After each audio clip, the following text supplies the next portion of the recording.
Channel को subscribe करें व बेल आइकन को दबाएं। मित्रों, बाढ़ प्रभावित क्षेत्रों का आज मैं दौरा करने के लिए निकला हूं।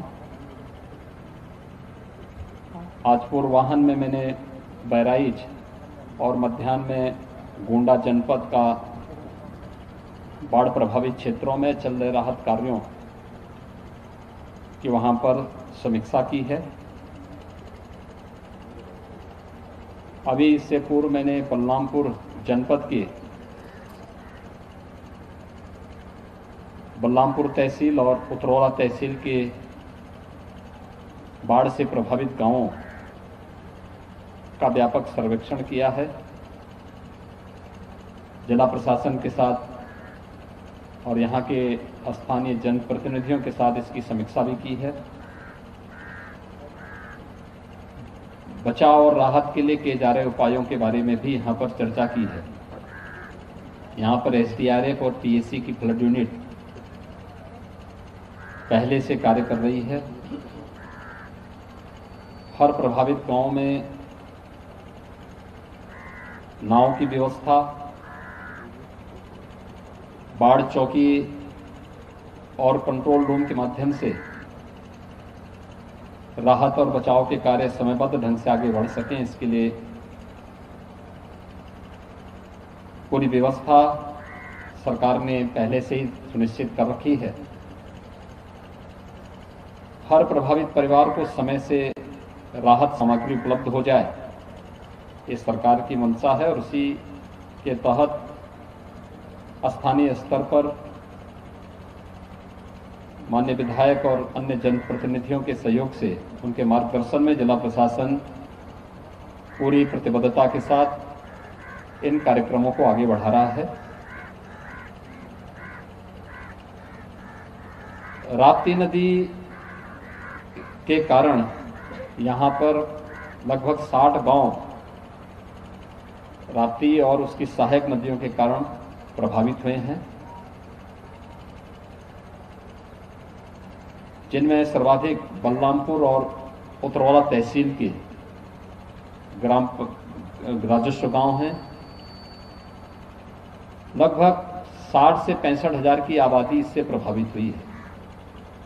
युद्ध स्तर पर बचाव और राहत कार्यों को आगे बढ़ाने के यहाँ पर पहले से निर्देश जारी किए थे। आज मैं इसीलिए यहाँ पर सर्वे करने के लिए भी आया हूँ।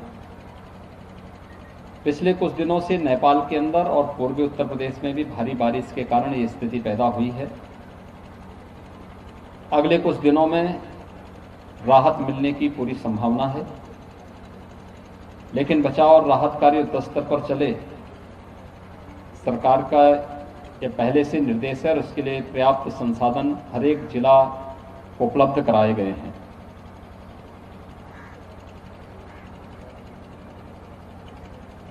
पहले से ही सरकार के स्तर पर हम लोगों ने जल शक्ति विभाग से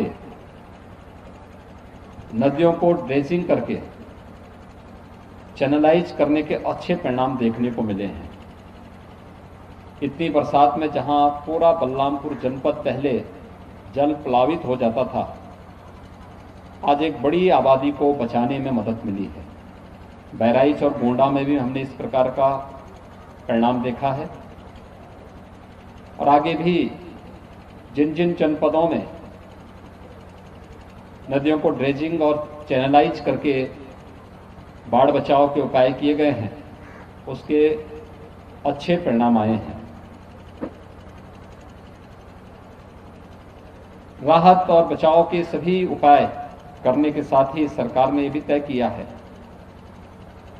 कि बाढ़ और जल जमाव के कारण बहुत सारी विषाणु जनित और जल जनित बीमारियां भी इसके बाद पैदा हो सकती हैं। 5 सितंबर से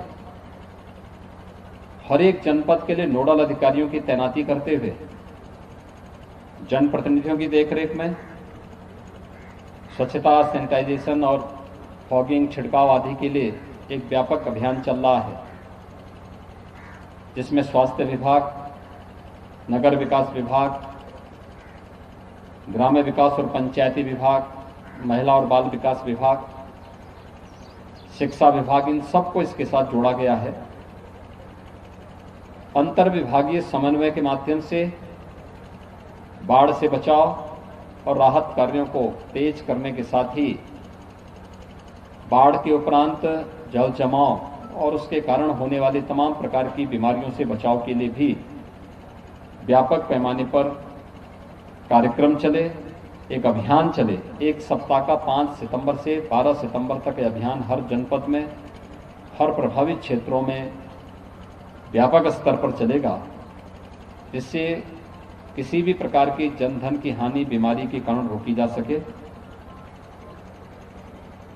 बाढ़ के कारण या आपदा के कारण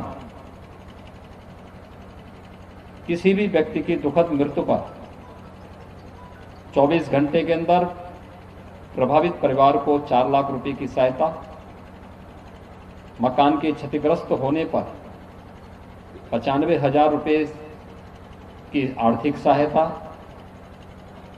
नदी की धारा में मकान, अगर किसी का आवासीय मकान बह जाता है तो उसे मुख्यमंत्री आवास योजना के अंतर्गत एक आवास स्वीकृत करने की कार्रवाई, किसी के पालतू जानवर अगर इसकी चपेट में आते हैं, बाढ़ और किसी आपदा की चपेट में आते हैं, उनके लिए भी एसडीआरएफ के अंतर्गत जो अनुमान्य धनराशि है तत्काल उन्हें उपलब्ध कराने के लिए पहले ही निर्देश दिए गए हैं। किसी किसान की आपदा के कारण मौत होने पर, दुखद मृत्यु पर किसान या किसान बटाईदार, इन सबको 5 लाख रुपए की आर्थिक सहायता देने के लिए सरकार ने प्रावधान किया है। आपदा की संकट की इस घड़ी में हम सभी पीड़ित परिवारों के साथ में हैं।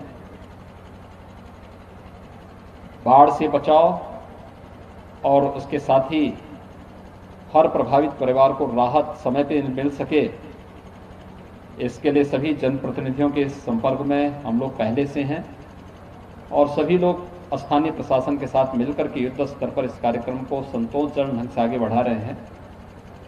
सभी पीड़ित परिवारों के प्रति हमारी पूरी सहानुभूति है, संवेदना भी है। सरकार उन्हें हर संभव मदद देने के लिए पूरी तत्पर है। बलरामपुर जनपद में आबादी के साथ ही कृषि क्षेत्र भी प्रभावित हुआ है। धान और गन्ने की खेती बाढ़ से प्रभावित हुई है। प्रशासन को इसका सर्वे करने के लिए अभी से निर्देश दिए गए हैं और इसके बाद तत्काल उन्हें, उन किसानों को, सभी पीड़ित किसानों को भी आवश्यक मुआवजा दिया जा सके, इसके बारे में अभी से अपनी तैयारी पूरा करने के लिए प्रशासन से कहा गया है। मुझे विश्वास है कि इस कमिश्नरी में सर्वाधिक प्रभावित बलरामपुर जनपद हुआ है। लगभग 60 ग्राम पंचायतें इसकी चपेट में, बाढ़ की चपेट में हैं, बाढ़ या जल जमाव की चपेट में हैं। उसमें बलरामपुर और उतरौला तहसील सर्वाधिक प्रभावित तहसीलों में है। इस पर युद्ध स्तर पर कार्यक्रम चल रहे हैं और समयबद्ध ढंग से सभी पीड़ित परिवारों तक राहत सामग्री पहुंचे, यही प्रशासन को पहले से निर्देश भी जारी किए गए हैं और पर्याप्त मात्रा में संसाधन और धनराशि इसके लिए उपलब्ध भी कराई गई है। धन्यवाद। ऐसी और वीडियोस देखने के लिए हमें सब्सक्राइब करें, व लाइक और शेयर करना न भूलें। अगर आपके पास कोई न्यूज़ है तो आप हमें इंस्टाग्राम और टेलीग्राम पे फॉलो करके हमें न्यूज़ दे सकते हैं।